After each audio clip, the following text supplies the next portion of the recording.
संबंधित कॉन्सेप्ट पढ़ने जा रहे हैं। आपको बता दें कि आज तक आप father of chemistry, father of physics, father of mathematics का नाम सुने थे। यहाँ हम ग्रैंड फादर ऑफ केमिस्ट्री का बात करने जा रहे हैं और ये ग्रैंड फादर ऑफ केमिस्ट्री से नवाजा गया है इस अल्फ्रेड वर्नर को। कारण ये कंपाउंड के फॉर्मेशन का नहीं, कॉम्प्लेक्स कंपाउंड के फॉर्मेशन का निर्माण का विचार इन्होंने दिया था।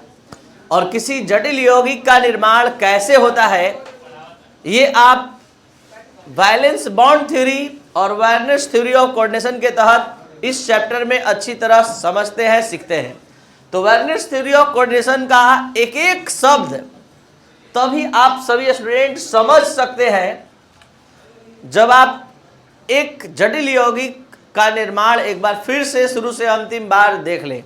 ऐसे इस क्लास के स्टार्टिंग में ही आपको जटिल यौगिक का निर्माण समझाया गया था। आज फिर से दोबारा K4FeCN का होल 6 एक जटिल यौगिक है। इस जटिल यौगिक में दो धात्विक परमाणु है, पोटेशियम और आयरन। अगर इस जटिल यौगिक का डिसोसिएशन विघटन समझा जाए तो 4K प्लस और FeCN के होल 6 4 माइनस में होता है। आपको बता दें कि इसके और इसके बीच समन्वय परिसर और आयनन परिसर के बीच विद्युत संयोजक बंधन बनता है। इसने 4 इलेक्ट्रॉन लॉस किया और इसने 4 इलेक्ट्रॉन गेन किया। एक्सप्लेनेशन तो उस दिन भी किए थे जिस दिन स्टार्ट किए थे, एक्सप्लेनेशन आज भी कर रहे हैं, लेकिन आज का एक्सप्लेनेशन हाई लेवल में होगा, उस टर्म को इस्तेमाल करके होगा जिस टर्म से आप परिचित हो गए हैं। अब हम इसको ऋणात्मक समूह नहीं कहेंगे, हम कह सकते हैं संलग्नी, और आपको समझ में आएगा। तो यहाँ पर दोनों परिसर के बीच, समन्वय परिसर और आयनन परिसर के बीच, CS और IS के बीच इलेक्ट्रोवायलेंट बॉन्ड बना। यहाँ पर 4K प्लस आप देख रहे हैं और FeCN का होल 6 में यहाँ पर Fex मेटल है, ये भी इलेक्ट्रॉन लॉस करेगा। अब हमको पता करना है कि ये कितना इलेक्ट्रॉन लॉस करेगा, तो इसके लिए साइनाइड के बारे में जरा सोचिए। साइनाइड में 2 एटम आया है, कार्बन और नाइट्रोजन। कार्बन का एटॉमिक नंबर 624, नाइट्रोजन 725। तो यहां पर कार्बन अपना 4 इलेक्ट्रॉन लेकर आएगा, 4 इलेक्ट्रॉन। नाइट्रोजन अपना 5 इलेक्ट्रॉन लाएगा। देख पा रहे हैं कि यहां पर इस साइनाइड में इनका तो ऑक्टेट पूरा हो गया, लेकिन C का ऑक्टेट कंप्लीट नहीं है। तो हम अलग से 1 इलेक्ट्रॉन अगर इसको दे तो इस पर निगेटिव चार्ज आ जाएगा। तो आप एक साइनाइड आयन के फॉर्मेशन को जब समझ लिए, ऐसा 6 साइनाइड आयन है, 6 अतिरिक्त इलेक्ट्रॉन, एडिशनल इलेक्ट्रॉन की आवश्यकता होगी। आपको फिर से बता दें, आप पढ़ रहे हैं Werner's theory of coordination compound, Werner के उपसंयोजक यौगिकों का सिद्धांत, एक ऐसा मेथड पढ़ाई का कि एग्जाम्पल के बल पर इस टॉपिक का एक एक शब्द बिना याद किए याद करा देगा। बस एक्सप्लेनेशन सुनिए, इसी में वर्नर का एक एक शब्द इस एक्सप्लेनेशन में आने वाला है। कैसे तो दिखा रहे हैं। तो साइनाइड आयन, प्रत्येक साइनाइड आयन एक एक इलेक्ट्रॉन ग्रहण करते जाएगा। तो बता सकते हैं अब कुल कितने अतिरिक्त इलेक्ट्रॉन की आवश्यकता होगी? 6 में से 4 इसने लॉस किया। तो पता चल गया कि आयरन को कितना लॉस करना होगा, क्योंकि इस पूरे कॉम्प्लेक्स में सिर्फ 2 मेटल है और यही 2 मेटल आयन लॉस करके इस साइनाइड यानी लिगेंड्स का ऑक्टेट कंप्लीट कराएगा। तो यहाँ पर एक एक एक्स्ट्रा इलेक्ट्रॉन सभी साइनाइड आयन को मिला है।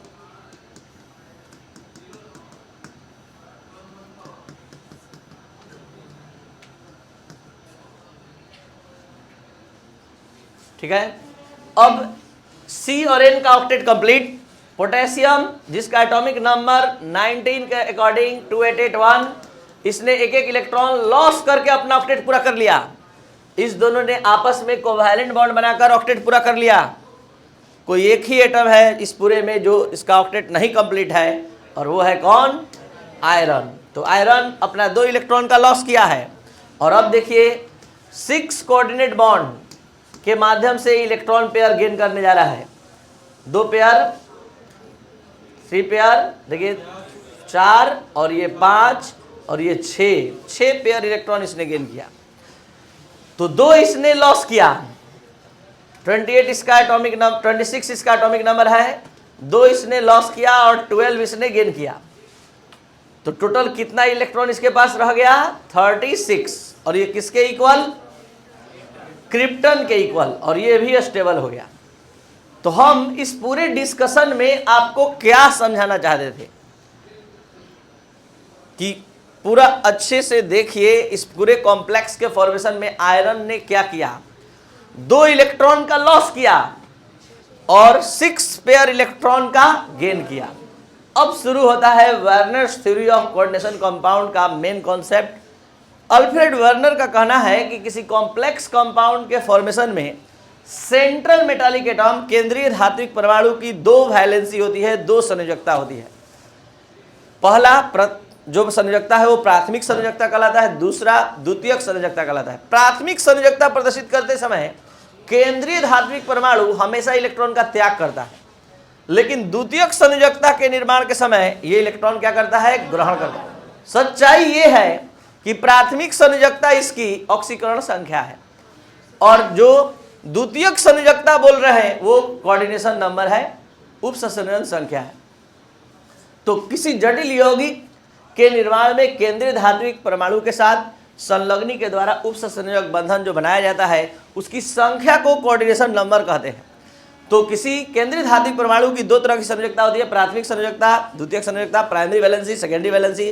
प्राइमरी वैलेंसी आयनिक होती है, आयोनाइज होती है, और द्वितीय वैलेंसी आयोनाइज नहीं होती है क्योंकि ये CS में जो रासायनिक समूह होते हैं उससे बॉन्ड के निर्माण से बनता है, ये कभी आयोनाइज नहीं होता है। अब आपको बता दें कि जो द्वितीयक संयोजकता होती है, सेकेंडरी वैलेंसी, यही मॉलिक्यूल के जियोमेट्री को, ज्यामिति को निर्धारित करती है। अगर कोऑर्डिनेशन नंबर 6 आया तो अणु की ज्यामिति अष्टफलकीय, अगर 4 आया तो चतुष्फलकीय या वर्गाकार समतलीय, 5 आया तो यहां पर आप सभी स्टूडेंट समझ सकते हैं कि ये अष्टफलकीय आकृति को रखेगा। सपोज दैट हम FeCO का होल 5 का बात कर रहे हैं, तो FeCO का होल 5, तो यहां पर Fe, ये रहा Fe,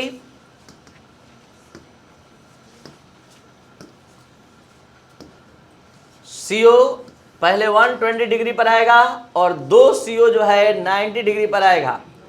तो देख सकते हैं ये पहला CO, ये दूसरा, ये तीसरा, ये दोनों, ये तीनों बल्कि 120 डिग्री पर एडजस्ट हुआ, तो ये त्रिभुजाकार आकृति का निर्माण किया, और एक ऊपर है और एक नीचे है। तो इस मॉलिक्यूल की जो ज्यामिट्री, इस यौगिक की जो ज्यामिति हो गई वो त्रिभुजाकार द्विपिरामिड है। इसके बीच का बॉन्ड एंगल 120 डिग्री और इसके बीच का बॉन्ड एंगल 90 डिग्री, 2 तरह का आबद्ध कोण का निर्माण होता है। तो यहां पर एक एक वर्ड इस Werner's theory of coordination compound का आप सभी स्टूडेंट समझने के लायक हो गए हैं। एक एक वर्ड जो आपने क्लास नोट्स में लिखा है, पढ़ते ही अब समझ में आएगा। ध्यान से जरा देख लिया जाए। वर्नर्स थ्योरी ऑफ कोऑर्डिनेशन, इस सिद्धांत का प्रतिपादन अल्फ्रेड वर्नर ने 1893 ईस्वी में किया। वर्नर के अनुसार किसी संकुल में केंद्रीय धात्विक परमाणु की 2 संयोजकता होती है, प्राथमिक संयोजकता और प्राथमिक संयोजकता आयनिक संयोजकता कहा जाता है। इसे डॉटेड लाइन द्वारा सूचित किया जाता है। प्राथमिक संयोजकता को मुख्य संयोजकता भी कहते हैं, जो हमेशा ऋणायन द्वारा पूरी होती है। वास्तव में प्राथमिक संयोजकता ऑक्सीकरण संख्या के रूप में प्रदर्शित की जाती है तथा द्वितीयक संयोजकता जो है उपसंयोजक संख्या के रूप में प्रदर्शित की जाती है। किसी धात्विक परमाणु की द्वितीयक संयोजकता अर्थात उपसंयोजक संख्या ही यौगिक के ज्यामिति को निर्धारित करती है। जैसे CONH3 का होल 6 Cl3 में इसका आकार अष्टफलकीय होता है। यहाँ सभी स्टूडेंट इस तरह से लिख लेंगे, NaCl3 को बाहर कर लेंगे। अब इस कॉम्प्लेक्स को अगर आप सभी स्टूडेंट बनते हुए देखना चाहते हैं, तो आप थोड़ा देख लें ताकि आपका कॉन्सेप्ट एकदम क्लियर हो जाए। ये है CO और यहां पर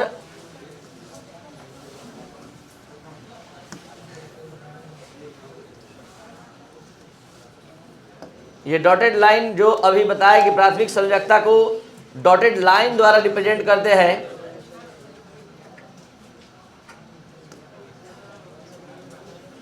ये भी आप क्लियर कर लीजिए। इसको भी हम समझा देते हैं। देखिए ध्यान दीजिए, NH3 6NH3 का अरेंजमेंट 6NH3, सभी NH3 90 डिग्री पर आएंगे, 90 डिग्री पर आएंगे और अष्टफलक ये कैसे आकार होगा, कैसे ये प्राथमिक संयोजकता को रिप्रेजेंट करता है, सब कुछ यहां हम आपको दिखाने जा रहे हैं। ध्यान दिया जाए। देखिए ये देखिए अष्टफलक की आकृति पहले देख लीजिए, ये अष्टफलक की आकृति, और पूरा अष्टफलक ये देखना चाहते हैं तो आप इसको डॉट डॉट से मिला दीजिए। 4 फलक ऊपर बनेगा और 4 फलक प्राथमिक द्वितीयक संयोजकता को हमेशा बोल्ड लाइन से दिखाते हैं। कारण है कि हमको अणु की ज्यामिति का पता लगाना होता है, और जो प्राथमिक संयोजकता होती है उसको हमेशा हम डॉटेड लाइन द्वारा रिप्रेजेंट करते हैं। डॉटेड लाइन द्वारा मतलब हम Cl3 को भी लाने जा रहे हैं। ये रहा Cl3,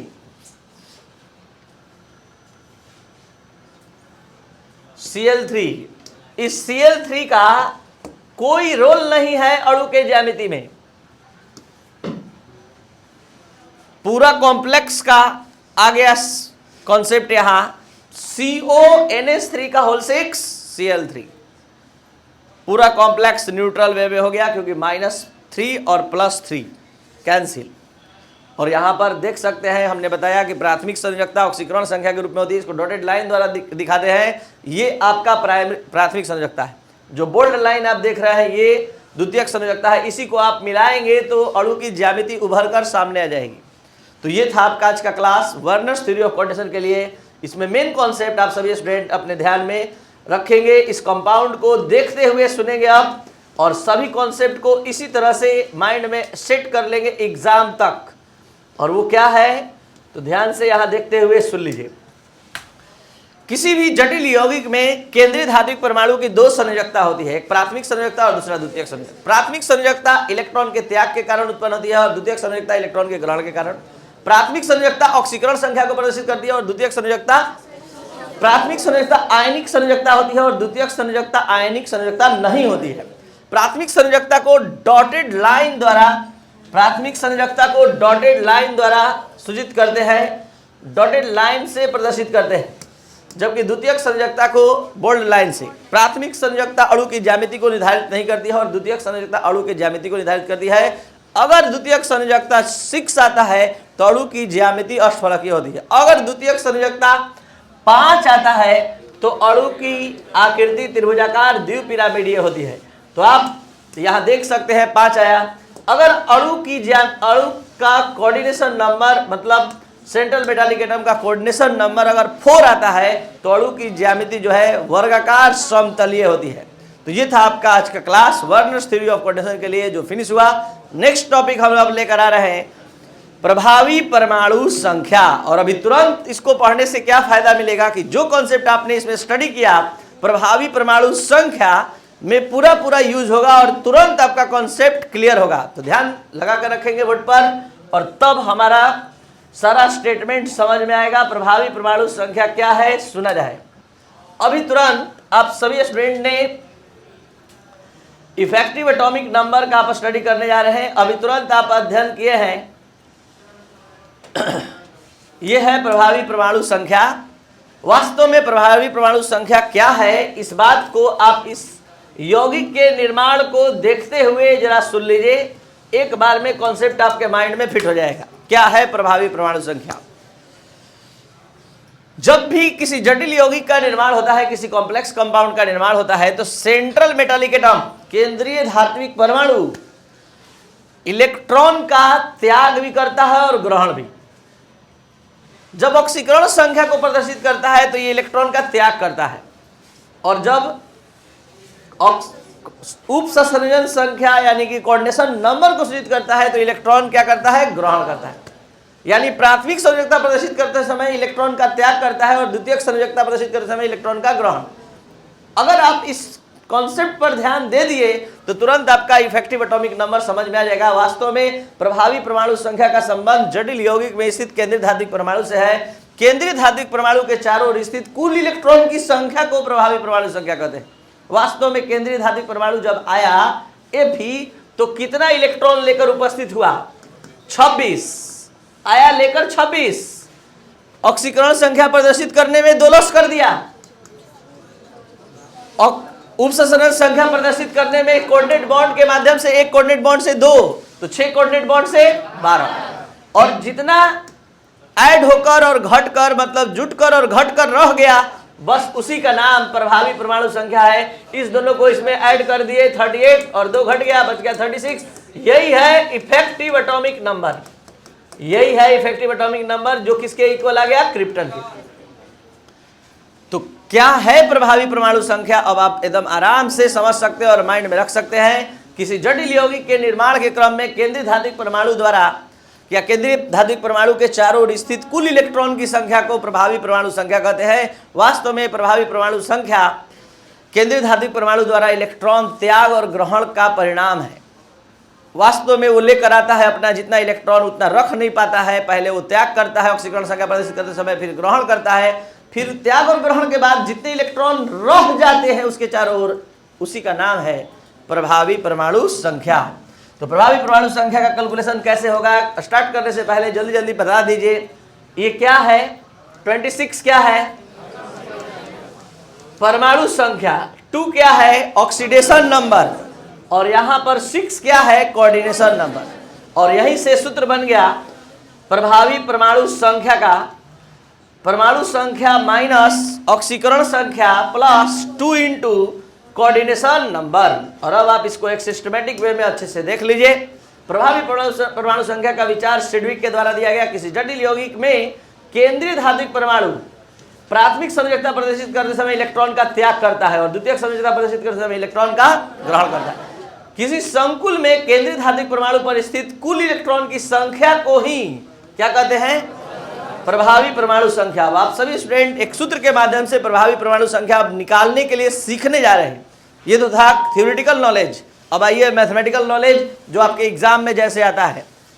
प्रभावी परमाणु संख्या का मान निम्नलिखित प्रकार से निर्धारित कर सकते हैं। प्रभावी परमाणु संख्या En बराबर परमाणु संख्या माइनस ऑक्सीकरण संख्या प्लस 2 इंटू कोऑर्डिनेशन नंबर उपसंहरण संख्या। इसको शॉर्ट में En बराबर Z minus ON plus 2 into CN। अब इस बात को और अच्छे समझने के लिए एक क्वेश्चन बनाते ही आपका माइंड फ्रेश हो जाएगा। आप सारा कॉन्सेप्ट माइंड में रख सकते हैं। जल्दी से बताया जाए K4 एक बार फिर से याद दिला दें कि प्रभावी परमाणु संख्या का संबंध केंद्रीय धात्विक परमाणु से है। आपको केंद्रीय धात्विक परमाणु की प्रभावी परमाणु संख्या निकालनी होती है। तो हम पहला क्वेश्चन आपके सामने बनाने जा रहे हैं। आपको बता दें कि प्रभावी परमाणु संख्या निकालने से पहले आपको ऑक्सीकरण संख्या का नॉलेज होना अति आवश्यक है। ऑक्सीकरण संख्या निकालने आना चाहिए। इस क्लास के बीच में भी, पहले भी लेक्चर में हम बता चुके हैं कि जिस स्टूडेंट को ऑक्सीकरण संख्या नहीं निकालने आता है, आपका हम तैयार करवा देंगे वो टॉपिक, क्योंकि तीन चैप्टर से रिलेटेड है। इसके लिए आप 9431434546 पर व्हाट्सएप मैसेज करके पूरा वीडियो लेक्चर प्राप्त कर लीजिए, प्रॉब्लम बना लीजिए, तब यहाँ आइए। अगर नहीं आता है ऑक्सीडेशन नंबर तो आपके लिए इफेक्टिव एटॉमिक नंबर निकालना संभव नहीं है। जैसे देख लीजिए अभी कैसे निकाल रहे हैं। सबसे पहले प्रभावी परमाणु संख्या निकालने से पहले माना जाता है जिस केंद्रीय धात्विक परमाणु की प्रभावी परमाणु संख्या निकालनी होती है ऑक्सीकरण संख्या मानते हैं और x। तो let oxidation number of Fe equal हमने मान लिया x। तो यहां पर पोटेशियम का +1 क्षारीय धातु है।